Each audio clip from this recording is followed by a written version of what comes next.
በስመ አብ ወወልድ ወመንፈስ ቅዱስ አሃዱ አምላክ አሜን። በመንፈሳዊ ሕይወት ውስጥ ለብዙ ቅዱሳን ለብዙ የእግዚአብሔር ሰዎች የበረከት ምንጭ የመንፈሳዊ እድገት መሰረት የሆነው እግዚአብሔርን የመጠበቅ ምስጢር ነው። መጠበቅ ታላቅ ነገር ነው። እንደዚሁም ደግሞ ብዙ በውስጡ ተግዳሮት ያለበት ነው። ለዚህም ይመስላል መጽሐፈ ምሳሌ ላይ በለሱን የጠበቀ ፍሬዋን ይበላል፣ ጌታውንም የሚጠብቅ ይከብራል የሚለው። ይህንን የኦሪት ዘፍጥረትን መጽሐፍ ምዕራፍ በምዕራፍ እያነበብን ባለንበት ወቅት ደጋግመን ያየነው ምስጢር ቢኖርም ይሄ ነው። እግዚአብሔርን የሚጠብቁ በስፍራቸው የቆሙ ከእግዚአብሔር በረከትን ሲያገኙ እንመለከታለን፣ እናያለን። ዮሴፍ አሁን በባዕድ አገር ነው።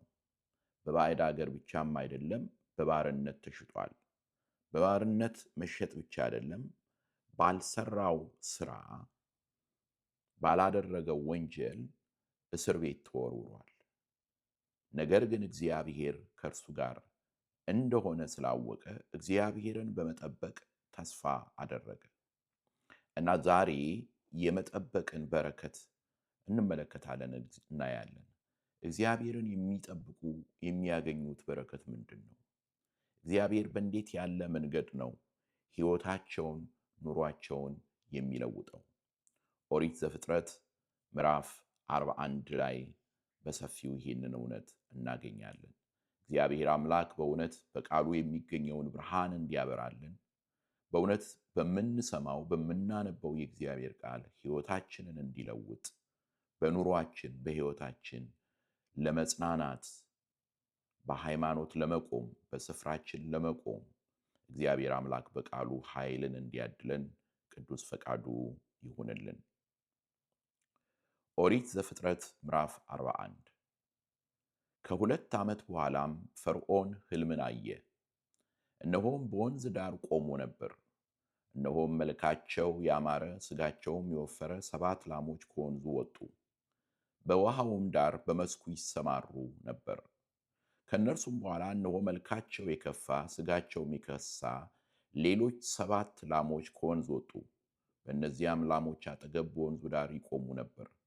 መልካቸው የከፋ ሥጋቸውም የከሳ እነዚያም ላሞች መልካቸው ያማረውን ሥጋቸው የወፈረውን 7ቱን ላሞች ዋጧቸው።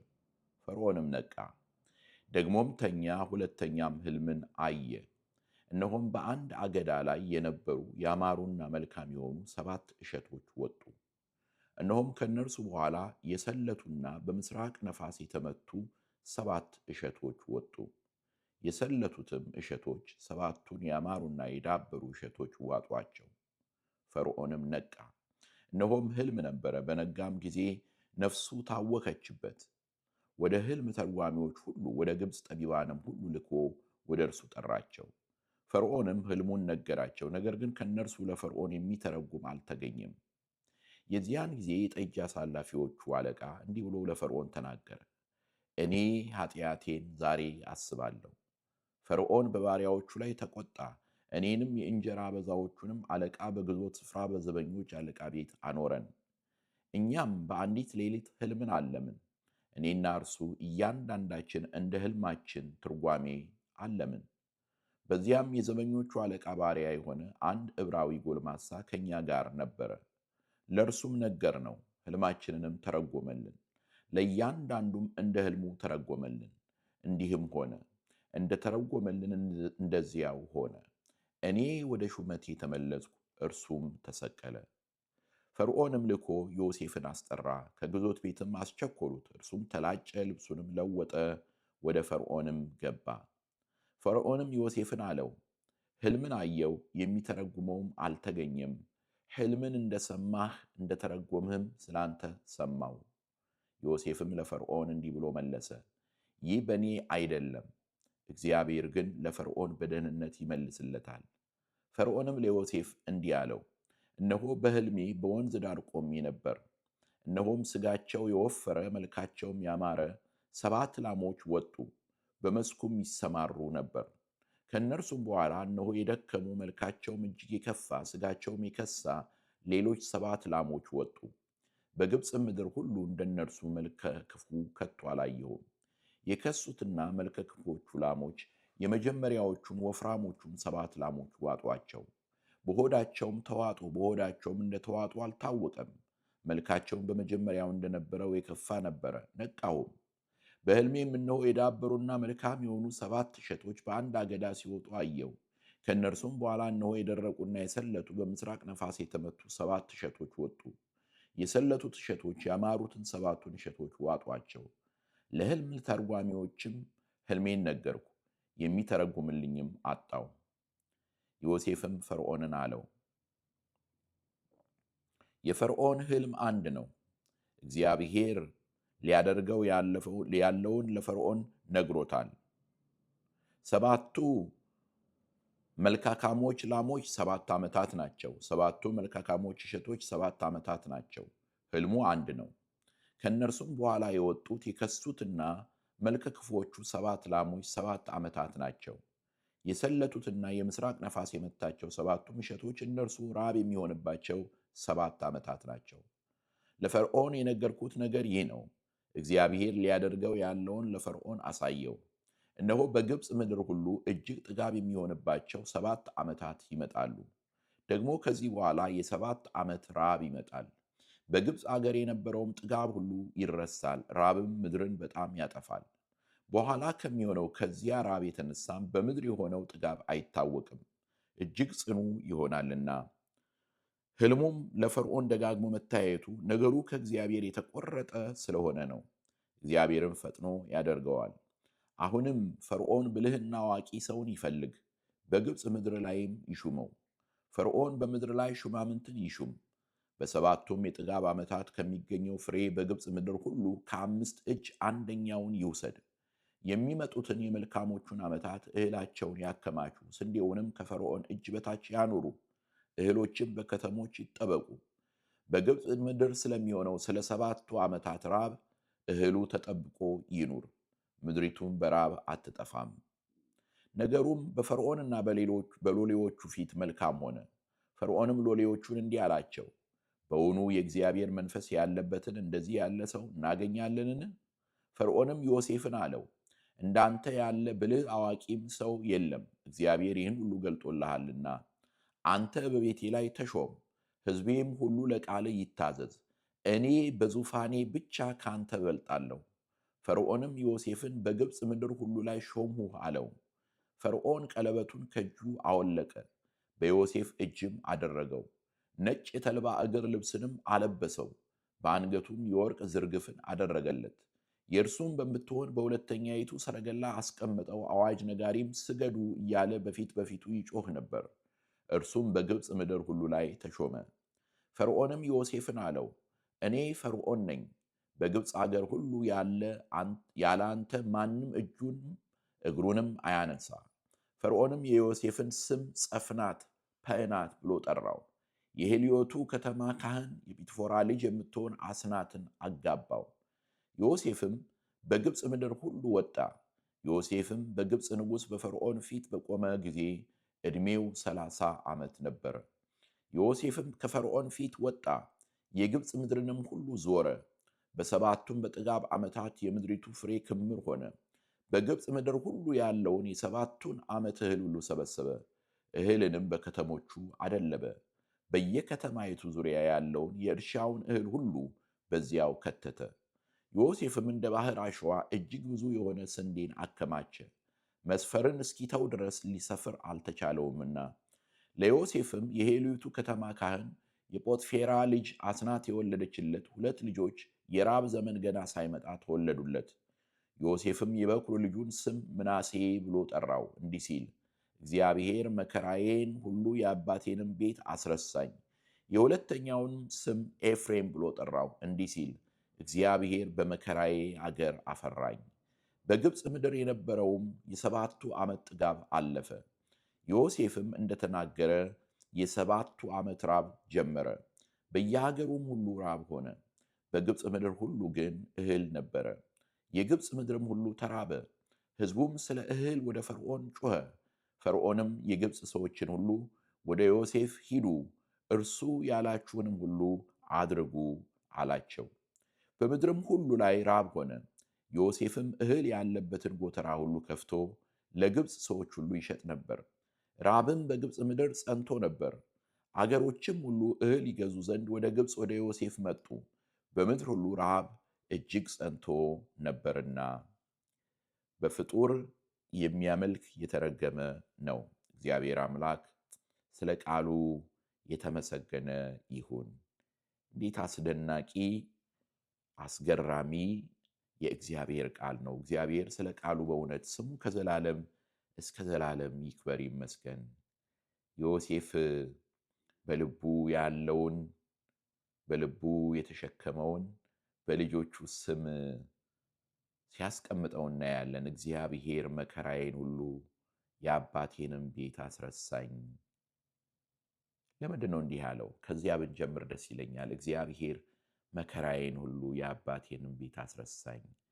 ዮሴፍ እንግዲህ ከ30 ዓመት በኋላ ነው እነዚህ ልጆች የወለደው እና የአባቱን ቤት ሲያስብ መገፋቱን ነበር የሚያስበው። የአባቱን ቤት ሲያስብ መከራውን ነበር የሚያስበው፣ ሐዘኑን ነበር የሚያስበው። ለብዙ ዓመታት በባርነት በመከራ በእስር ቤት ተቀምጧል ዮሴፍ በገዛ ወንድሞቹ ተገፍቶ። ነገር ግን አሁን እግዚአብሔርን ምን አለው? እግዚአብሔር መከራዬን አስረሳኝ። እግዚአብሔር በማጽናናቱ ድንቅ በሆነ ስራው መከራችንን እንድንረሳ ያደርገናል። በመከራችን ውስጥ እግዚአብሔር ምን ያህል እንደቀረበን ስናውቅ ስለ ስሙ የምንቀበለውን ወይም ደግሞ በሕይወታችን በኑሯችን በስፍራችን በመቆማችን እግዚአብሔር በጠራን ስፍራ ላይ በመቆማችን የምንቀበለውን መከራ እንድንረሳና አስደናቂ የሆነውን የእግዚአብሔርን ክብር እንድናይ ያደርገናል። ምናሴ ብሎ ልጁን ጠራው። እግዚአብሔር መከራዬን ሁሉ የአባቴንም ቤት አስረሳኝ። ሁለተኛውን ኤፍሬም አለው። እግዚአብሔር በመከራዬ አገር አፈራኝ፣ የፍሬ ምክንያት ሆነልኝ፣ ፍሬ ሆነልኝ። ምክንያቱም የግብፅ ንጉሥ የተናገረውን አስተውላችኋል? ከዙፋኔ በቀር ነው ያለው። ከዙፋኔ በቀር በመንግስቴ ላይ አንተ ነህ አለው። አንተ በቤቴ ላይ ቁጥር 40 ላይ አንተ በቤቴ ላይ ተሾም፣ ሕዝቤም ሁሉ ለቃልህ ይታዘዝ፣ እኔ በዙፋኔ ብቻ ከአንተ በልጣለሁ። በዙፋኔ ብቻ። ይሄ የእግዚአብሔር ስራ ነው። እንግዲህ መጀመሪያ ላይ የዛሬውን ንባብ ከመጀመሪያችን በፊት እንደነገርኳችሁ ይህ ምዕራፍ የሚያሳየን መጠበቅ የሚያመጣውን ታላቅ ነገር ነው። ዛሬ እርግጠኛ ነኝ በብዙ ሺህ የሚቆጠሩ ሰዎች ይህንን የመጽሐፍ ቅዱስ ትምህርት ወይም ደግሞ መጽሐፍ ቅዱሳችንን የማንበብ ፕሮግራም በአንድነት በህብረት ሆነው የሚያደምጡ የሚያነቡ አሉ እና በዚያ ውስጥ ብዙዎች የመጠበቄ ትርጉም ምንድን ነው? ለምንድን ነው ይህንን የማደርገው ብለው የሚጠይቁ ይኖራሉ። ዛሬ ከእግዚአብሔር መልስ በዚህ ቃል ውስጥ እንደሚያገኙ አምናለሁ። ዮሴፍ እባክህ አስታውሰኝ ብሎት ነበረ ያ ጠጅ አሳላፊውን። ነገር ግን ረሳው ነው የሚለን ምዕራፍ 40 ላይ የመጨረሻው ቁጥር ላይ እንደተመለከትነውና እንዳየነው ጠጅ አሳላፊው እግዚአብሔር ያንን ታላቅ ነገር ሲያደርግለት ቁጥር 23 ላይ የጠጅ አሳላፊዎች አለቃ ግን ዮሴፍን አላሰበውም፣ ረሳው እንጂ። ለምንድን ነው ያ የሆነው? ምክንያቱም እቺ ቀን እንድትመጣ ነው። የጠጅ አሳላፊዎቹ የዚያኑ ጊዜ እንደወጣ ቢያስበው ኖሮ ምናልባት ለአንድ ሹም ነግሮ አንድ ቦታ ላይ እንዲቀመጥ ነበር የሚያደርገው።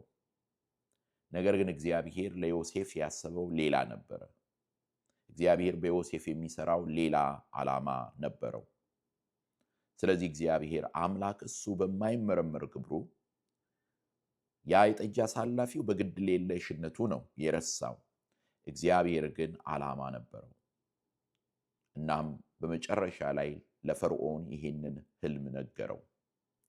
እዚህ ላይ አንድ ነገር እናንሳ። ምክንያቱም የህልም ነገር ከዮሴፍ ጋር በጣም ብዙ ጊዜ ተያይዞ ይነሳል። እንደዚሁም ደግሞ በመጽሐፍ ቅዱስ ላይ የህልምን ታላቅነት እናያለን፣ እንመለከታለን። እግዚአብሔር አምላክ በመጽሐፈ ኢዮብ ላይ እንደምናገኘው በአንድም በሌላም መንገድ ይናገራል። ስለዚህ በዚህ ስፍራ ላይም እንደምናየው እግዚአብሔር ለፈርዖን በህልም ሲናገረው እንመለከታለን፣ እናያለን። ሶስት ነጥቦችን እናንሳ። የመጀመሪያው አንደኛው ዮሴፍ ራሱ እዚህ ስፍራ ላይ ሲናገር እንደምንመለከተው እግዚአብሔር አምላክ ህልምን የሚሰጥ አምላክ እንደሆነ፣ ሁለተኛ ህልም መተርጎምንም የሚሰጥ እግዚአብሔር አምላክ እንደሆነ እንመለከታለን፣ እናያለን። ምክንያቱም ህልምን አየው የሚተረጉም አልተገኘም፣ ህልምን እንደሰማህ እንደተረጎምኩም ስላንተ ሰማው ሲለው ይህ በእኔ አይደለም፣ እግዚአብሔር ግን ለፈርዖን በደህንነት ይመልስለታል ሲል እናያለን። ስለዚህ አንደኛ ከእግዚአብሔር የሚመጣ ህልም አለ፣ ሁለተኛ እግዚአብሔር ህልምን ይተረጉማል። በሶስተኛ ደረጃ ይሄ ህልም ምንድን ነው? ለምንድን ነው ከእግዚአብሔር የሚመጣው ስንል ፈቃዱን ለማስታወቅ ነው። ፈቃዱን ለማስታወቅ ነው። የፈርዖን ህልሙ አንድ ነው። እግዚአብሔር ሊያደርገው ያለውን ለፈርዖን ነግሮታል ነው ያለው። እግዚአብሔር ሊያደርገው ያለውን ለፈርዖን ነግሮታል። ስለዚህ እግዚአብሔር አምላክ ህልምን ይሰጣል። እግዚአብሔር አምላክ ህልምን ይተረጉማል። ህልምን የሚሰጠው ደግሞ በሶስተኛ ደረጃ የምናየው እግዚአብሔር ፈቃዱን ለመግለጥ ነው፣ ሊያከናውነው ያለውን ስራ ለመግለጥ ነው። ነገር ግን ስለ ህልም ስናነሳ አብረን ልንጠነቀቅ የሚገባን ደግሞ ከስጋና ከአጋንንት የሆነ ደግሞ ህልም አለ። ከስጋ ድካም፣ ከምናየው፣ ከምንሰማው፣ ከሚወጣው ከሚወርደው የሚመጣ ህልም አለ። እንደዚሁም ደግሞ ከአጋንንት የሚመጣ አለ። ይሄ ቅዠቱ፣ ማስፈራራቱ፣ አንዳንድ ጊዜ አስፈሪ የሆነ ወደ ጭንቀት የሚወስድ ህልም ይመጣል። ያንን በጸሎት ድል መንሳት፣ በእግዚአብሔር ቃል ድል መንሳት፣ በአርምሞ በጸጥታ ራስን በማረጋጋት ከቤተሰብ ጋር መልካም ህይወትን በማሳለፍ በምክረ ካህን በፈቃደ ካህን በመጓዝ ያንን አስፈሪና አስጨናቂ የሆነ ህልም ልናስወግደው ይገባል። ሌላው ደግሞ አብረን እዚሁ ጋር የምናነሳው እግዚአብሔር በተለያየ መንገድ ይናገራል። አዎ፣ ግን አንዳንድ ሰዎች በቃ ህልም የሚያሳድዱ አሉ። ህልም ታለሞልኛል ወይ? ምን ህልም አለሙልኝ? ምን ህልም አለምክልኝ? ብለው በቃ ስለ ህልም ብቻ የሚያስቡ ሲወጡ ሲወርዱም ስለ ህልም ብቻ የሚያስቡ ሰዎች አሉ። ይሄ ዛሬ ዛሬ በሀገራችን በኢትዮጵያም ወደ ታየው የስህተት ትምህርት በእኛም አካባቢ አለ፣ በሌሎች የእምነት ተቋማት ደግሞ በሰፊው አለ እና ወደዚያ ወደ መሄድ ያመጣል። እግዚአብሔር ይሄ በህልም የሚናገረው አንድ ክፍል ነው። ነገር ግን በዋናነት እግዚአብሔር በቃሉ ይናገረናል፣ በቃሉ ይመክረናል፣ በቤተ ክርስቲያን ይናገረናል፣ ይመክረናል። ስለዚህ ህልምን ብቻ ማሳደድ በቃ ምንድን ነው ህልም ያለኝ ማን አዋቂ ጋር ሊሄድ ማለት ያ ከእግዚአብሔር እንዳይደለ ልናውቀው ይገባል።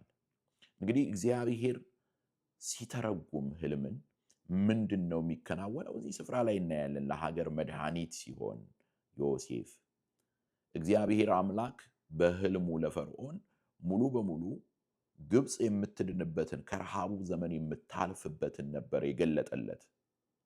ዮሴፍ ያንን ነው ያሳየው። ዮሴፍ ያንን ነው ያመለከተው እና በዮሴፍ የህልም ትርጓሜ ተመስርቶ ፈርዖን ሀገሩን አዳነ። በእውነት እዚህ ቦታ ላይ ብዙ ምስጢር እናገኛለን። ሰፊ የሆነ ትምህርት ነው የምናገኘው። ነገር ግን እዚህ ስፍራ ላይ በተለይ የምናገኘው ነገር የፈርዖንንም ታላቅነት በእውነትን ያደንቃል። ኢጎውን ሁሉ ወደኋላ አድርጎ እኔነቱን ሁሉ ወደኋላ አድርጎ እግዚአብሔር በእርሱ ውስጥ አስደናቂ ስራ እንደሚሰራ ስላወቀ ዮሴፍን አስቀመጠው። ሀገር የምትድነው በዚህ መንገድ ነው። ሀገር የምትድነው በቃ እኔነታችንን ወደ ጎን አድርገን ለሀገር መፍትሄ የሆነ ነገርን፣ ለሀገር መፍትሄ የሆነ ሰውን በስፍራው በቦታው ከየትም ይሁን ከማንም ወገን ይሁን ማንም ይሁን ለሀገር መድህን የሆነ ሰውን በቦታው ስናስቀምጥ ነው። ዛሬ ትልቁ ችግራችን ይሄ ነው። በቤታችንም ይሁን በቤተ ክርስቲያንም ይሁን በሀገርም ይሁን ብዙ ጊዜ ወደ ብዙ ደም መቃባት እየሄድን ያለንበት ምክንያት አንዳችን አንዳችንን አናደምጥም። ሁላችንም እኔነታችንን ይዘን ነው የምንጓዘው። እግዚአብሔር ያመለከታቸው በአሁኑ ወቅት ለሀገር መድኃኒት የሆኑ ሰዎች የሚያደምጣቸው ጠፍቶ አፋቸው ተሸብቦ ዝም ብለው ተቀምጠዋል። ሀገር የምትወድቀው እግዚአብሔር ባለራዕይ ያደረጋቸው ፈቃዱን የገለጠላቸው ሰዎችን መስማት ስናቆም ነው። ስለዚህ ዛሬ ለእያንዳንዳችን ይህንን መልእክት ለምንሰማ የምጠይቀው ጥያቄ ይሄ ነው። እግዚአብሔር ለእኔና ለእናንተ የተናገረባቸው ሰዎች አሉ ወይ? እነሱን አድምጠናል ወይ? እነሱን ሰምተናል ወይ? እግዚአብሔር አምላክ ለሁላችንም ማስተዋሉን ጥበቡን ያድለን። በእውነት በሚያስደንቅ ሁኔታ እግዚአብሔር አስደናቂ የሆነ ጥበቡን ሰዎችን የሚያነሳበት ይኸውና፣ በእውነት እዚህ ላይ እንደው መጠየቅ የሚገባን ነገር አለ። እግዚአብሔር ታሪክን ለመቀየር ሕይወትን ለመለወጥ ስንት ጊዜ ይፈጅበታል? ይታያችኋል? ማን ነው ያስተዋለ ከእስር ቤት ወደ ጠቅላይ ሚኒስትርነት፣ ከእስር ቤት ከፈርዖን ሁለተኛ ሰው ወደ መሆን የሚወስደውን መንገድ ማን ነው ያየ? ማንም። ዮሴፍም በህልሙም በውኑም አላሰበም፣ ሌላ ማንም ሰውም አላሰበም። እግዚአብሔር ግን አስቀድሞ አዘጋጅቷል። ምናሴ መከራዬን አስረሳኝ፣ ኤፍሬም በመከራዬ አፈራኝ። እግዚአብሔር እንዲህ ነው የሚያደርገን። ሐዘናችንን መከራችንን ያስረሳል። ድንቅ በሆነ ጥበቡ ፍለጋው ከአይምሮ በላይ በሆነበት አሰራሩ መከራችንን ያስረሳል። እናም ደግሞ በመከራችን ፍሬያማዎች እንድንሆን ያደርገናል። እግዚአብሔር በእውነት ይህንን በልባችን እንዲጽፍልን ቅዱስ ፈቃዱ ይሁንልን። ያስተማረን የመከረን የአባቶቻችን አምላክ ስሙ ከዘላለም እስከ ዘላለም ይክበር ይመስገን። አሜን።